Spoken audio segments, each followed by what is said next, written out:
108 সূরার নাম কি? কাউসার। আমরা সবাই এই সূরাটি জানি। অনেকে ভাবতেছেন হুজুর এই সূরা থেকে ওয়াজ করবেন, আগে যদি জানতাম এত কষ্ট করে আপনার মাহফিলে আসতাম না। আপনাদেরকে একটা প্রশ্ন করি তো, বলেন তো, পরিচিত পথে পথ চলতে সহজ হয় না কঠিন হয়? পরিচিত মানুষের সাথে কথা বলে ভালো লাগে না খারাপ লাগে? তো পরিচিত সূরা থেকে আলোচনা করলে আরো বেশি ভালো লাগে, কারণ এই সূরাটা মুখস্থ। যত শুনবেন তত চর্চা হবে, মজা লাগবে। সুবহানাল্লাহ। কোরআনের আকর্ষণ মৃত্যু পর্যন্ত কমবে না, কথা ঠিক কিনা? মনটা যদি আবু বকরের মতো নরম হয়, কোরআন শুনে ঈমান বেড়ে যাবে। ওয়াইদা তুলিয়াত আলাইহিম আয়াতুহু সাদাতুহুম ঈমানা। আল্লাহু আকবার বলেন। আল্লাহ বলেন মুমিনদের সামনে কোরআন তেলাওয়াত করলে, কোরআন শুনে মুমিনদের ঈমান বৃদ্ধি পায়। বলেন সুবহানাল্লাহ। আবু বকর কোরআন শুনে ঈমান বেড়ে গেছে, জান্নাতের 1 নাম্বার সার্টিফিকেট প্রাপ্ত সাহাবী হয়েছেন, ইসলামের 1 নাম্বার খলিফা হয়েছেন, রাসূলের পাশে শুয়ে থেকে এখনো তামাম পৃথিবীর উম্মতের সালাম পাচ্ছেন। কথা বলে ঠিক কিনা? আবু বকরের বাড়িটা মসজিদ হয়ে গেছে। আর কোরআনের বিরোধিতা করেছিল কে? আবু জেহেল, উতবা, শাইবা। আহারে, কোরআন বন্ধ করে নানামুখী ষড়যন্ত্র করেছিল। আল্লাহ পাক বলেন ওয়াকালাল্লাযীনা কাফারু লা তাসমাউ লিহাযাল কুরআন ওয়ালগাউ ফীহি লাআল্লাকুম তাগলিবুন।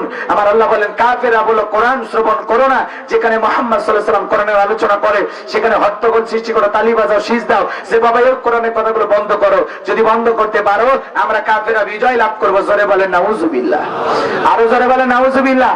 তাহলে কোরআন বন্ধ করতে চেয়েছিল আবু জেহেল, সে আবু জেহেলের বাড়ি হয়ে গেছে এখন আন্তর্জাতিক টয়লেট। তামাম পৃথিবীর হাজিরা খায় আর মুখের উপর ছাড়িয়ে চলে আসে। কথা বল না কেন? টাটকা টাটকা চোখের সামনে আপনারা হয়তো অনেকে দেখতেছে না, কিন্তু আমি যা বলতেছি বিশ্বাস করেন না আপনারা? আবু বকরের বাড়ি হয়ে গেল মসজিদ, আর আবু জেহেলের বাড়ি হয়ে গেল কি? হ্যাঁ, এটাই হলো কোরআনের পক্ষে থেকে দাম বেড়ে গেল, মর্যাদা বেড়ে গেল, আর বিপক্ষে অবস্থান নিলে পরিণতি খুবই খারাপ। কথা বল না কেন? আমারও তো আফসোস লাগে ওই জায়গায়, দুঃখ লাগে ওই জায়গায়। বাংলার জমিনে রাত 12টার পরে যাত্রার প্যান্ডেলে বাণিজ্য মেলার নামে নর্তকীর গায়ে একটা সুতার কাপড় থাকে না, ওখানে 144 জারি করা হয় না। যারা বাংলার জমিনে তাফসীর কোরআন মাহফিলে, ওয়াজ মাহফিলে 144 জারি করে আলেমদের কথা বন্ধ করে দেয়, আমার বিশ্বাস ও মুসলমানের বন্ধু হতে পারে না। কথা বলে ঠিক কিনা? কারণ কোরআন চালু করা মুমিনদের স্বভাব, আর কোরআন বন্ধ করা কাফেরদের স্বভাব। কথা ক্লিয়ার?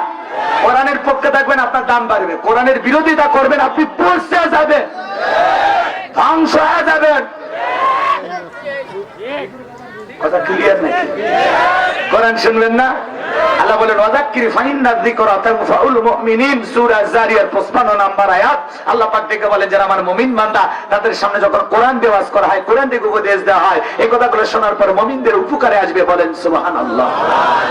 তাহলে সরাসরি ভূমিকা বাদ দিয়া আমরা ডাইরেক্ট আল্লাহর কোরআন থেকে আলোচনা করি। কারণ কোরআন থেকে কথা বলে কোনো সমস্যা? কোরআনের মধ্যে কোনো ভেজাল আছে? কোনো মিথ্যা আছে? কোনো ধোঁকা আছে? থাকবে কি করে? কিতাবটি নাজিল করেছেন কে? আল্লাহ পাক বলেন যালিকাল কিতাবু লা রাইবা ফি, এটি এমন একটি কিতাব যেই কিতাবের মধ্যে কোনো সন্দেহ নাই, কোনো সংশয় নাই, কোনো মিথ্যা নাই, কোনো ধোঁকা নাই। There is no doubt. বলুন আল্লাহু আকবার। হুদাল লিল মুত্তাকিন, মুত্তাকি বান্দাদের জন্য গাইডলাইন হিসেবে, পথ প্রদর্শক হিসেবে আসমান থেকে শ্রেষ্ঠ কিতাবটি নাজিল করেছেন কি? সে কিতাবের আলোচনা করব। আল্লাহ রাসূল বলেছেন মান ক্বালা বিহি সাদাকা, যে কোরআন থেকে কথা বলে সে সত্য কথা বলে। বলেন আল্লাহু আকবার। তাহলে জবান ছেড়ে সূরা কাউসার শোনেন, এক একটা ফুলের এক একটা সুঘ্রাণ। আপনি হয়তোবা যেভাবে সূরা কাউসারের আলোচনা শুনেছেন আমি হয়তো ভাবে জানি না, আজকে আমি যেভাবে বলবো আপনি হয়তো ভাবে শোনেননি। কথা কয় না কেন? আর কোরআন শুনলে মজাই লাগে, খারাপ লাগবে না। কথা বল না? আর যে জিনিস জানা আছে ওটা আরো জানলে কি হয়? চর্চা হয় না চর্চা কমে যায়? এই তো বোঝেন না কেন? চলেন আমরা আলোচনা শুরু করি, ভালো লাগবে ইনশাআল্লাহ। কথা দিলাম ভালো লাগবে ইনশাআল্লাহ। কোরআন মনটা শুধু আবু বকরের মতো নরম করে বসেন, খালি দেখবেন মজাই লাগবে, মজাই লাগবে। আল্লাহ আমাদের মনটা আবু বকরের মতো কবুল করেন। সরে কোন আমার আল্লাহ পাক জানা দিলেন, জবান ছেড়ে সবাই পড়েন, ইন্না আ'তাইনাকাল কাউসার ফাসাল্লি লিরাব্বিকা ওয়ানহার ইন্না শানিয়াকা হুয়াল আবতার। আল্লাহু আকবার। যে কোনো আয়াত বা সূরার তাফসীর করতে হলে আগে শানে নজুল আলোচনা করতে হয়, নাজিলের প্রেক্ষাপট আলোচনা করতে হয়, কোন প্রেক্ষাপটে কোন সময় আল্লাহ পাক ওই সূরা বা আয়াতটি নাজিল করেছেন এই আলোচনা তুলে ধরতে হয়। যদি প্রেক্ষাপট আলোচনা না করা হয় তাহলে তাফসীরের পরিপূর্ণতা পায় না, আর শানে নজুল আলোচনা করলে তাফসীরটা পরিপূর্ণ হয়। কথাকে বুঝাইতে পারলাম? তাহলে বলেন তো সূরা কাউসার কোন প্রেক্ষাপটে নাজিল হয়েছে জানা দরকার আছে না? নাজিলের প্রেক্ষাপটকে আরবিতে বলা হয় শানে নজুল। কথাকে বুঝাইতে পারলাম? তাহলে আমি কি শানে নজুল একটু বলবো? কষ্ট হবে না আপনাদের? আমার ভাইয়েরা হৃদয়ের কান পেতে কথা বলে শুনে যান। সূরা কাউসার ঠিক কখন নাজিল হয়েছে গভীর মনোযোগ দিয়ে শোনেন। বিশ্ব নবীর প্রিয় সাহাবী হযরত আনাস রাদিয়াল্লাহু তাআলা আনহু বলেন, নবীজি আমাদের চোখের সামনে বসা, আমি তাকায় দেখলাম নবীজির মুখটা মলিন, মনটা বড় খারাপ, চোখের কোণে অশ্রু দেখা যায়। নবীকে দেখে অনেক কষ্ট মনে হয়, নবী অনেক কষ্টের ভিতরে আছে। আবার কিছু সময় যখন কেটে গেল, অল্প কিছু সময় পরে তাকায় দেখি নবীজি আমার মুস্কি মুস্কি হাসতেছেন। বলুন সুবহানাল্লাহ। হযরতে আনাস থেকে বলেন, নবী গো, এই মাত্র দেখলাম আপনার মনটা খারাপ, চোখের কোণায় পানি, আবার কেন মুস্কি হাসেন?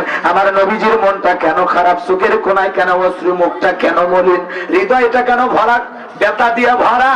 আপনাদের জানতে মনে চাই কিনা নবীজির চোখের কোণায় অশ্রু কেন? ভালো করে বোঝেন। নবীর উম্মত হিসাবে কথাগুলো গভীর মনোযোগ দিয়ে শুনবেন। নবীর প্রেম যদি অন্তরে থাকে, নবীর আলোচনা শুনে আপনি উঠে বাড়িতে যেতে পারবেন না। আর নবীর প্রেমের জায়গায় যদি ঘাটতি থাকে, আপনার কাছে আলোচনা মজা লাগবে না। কথা বলেন ঠিক কিনা? আর সত্যিকারে নবীর উম্মত হলে যত শুনবেন আপনি পাগল হবেন, আশেক হবেন, মহাব্বত আরো বাড়বে। কথা কোন ঠিক কিনা? একটু দিলটা লাগা এখন আকারে কথাগুলো শুনে যা। এবার জানবো আমার নবীজির মনটা খারাপ, চোখের কোণায় অশ্রু, কারণ হলো নবীজির কলিজার টুকরা ছেলে সন্তানগুলো জন্মগ্রহণ করে। ইব্রাহিম মারা যায়, আবুল কাসেম মারা যায়, তাহের মারা যায়, একে একে ছেলে সন্তানগুলো যখন মারা যায়, নবীজি বাবা, কথা কয় না, বাবা হিসাবে খারাপ লাগবে কিনা? একে একে ছেলেগুলো মারা যায়। আমার ভাইরা আগে বলছে একটু আওয়াজ দেওয়া লাগে, ও হ্যাঁ ঠিক ঠিক সুবহানাল্লাহ আলহামদুলিল্লাহ একটু জোরে বলা লাগে। সবাই এতগুলো মানুষ যদি কথা না বলেন খারাপ লাগে না? একটু বলবেন, ঠিক আছে? নবীজি বাবা হিসেবে বলেন তো খারাপ লাগে কি না? ভালো করে কথাগুলো বোঝার চেষ্টা করবেন বাজান। এমনি তো সন্তান তিনি হারিয়ে ফেলেছেন, আবার নবীজির কাছের চাচা নাম হলো আবু লাহাব, ডেকে বলে, ভাতিজা তোমার বংশে বাতি চালানোর কেউ থাকলো না, তুমি একটা লেজ কাটা, তুমি একটা নির্বংশ। জোরে কোন নাউজুবিল্লাহ, আরো জোরে বলেন নাউজুবিল্লাহ। একে তো নবীজির সন্তান হারানোর ব্যথা, অন্যদিকে কাছের মানুষদের সমালোচনা, হৃদয়টা ক্ষত বিক্ষত হয়ে যায়। আপনি তো বলেন, এ মুসলমান আল্লাহর গোলাম, আল্লাহ না করুক, আল্লাহ না করুক, আপনার আমার সন্তান যদি মারা যায়, কথা কয় না, আপনার আমার সন্তান যদি মারা যায়, আল্লাহ না করুক, কাছের চাচা আত্মীয় স্বজনদের উচিত বিপদের দিনে সান্ত্বনা দেওয়া। বাবা তুমি ধৈর্য ধারণ করো, সবর করো, মন খারাপ করো না। আল্লাহ সন্তান দিয়েছে, আল্লাহ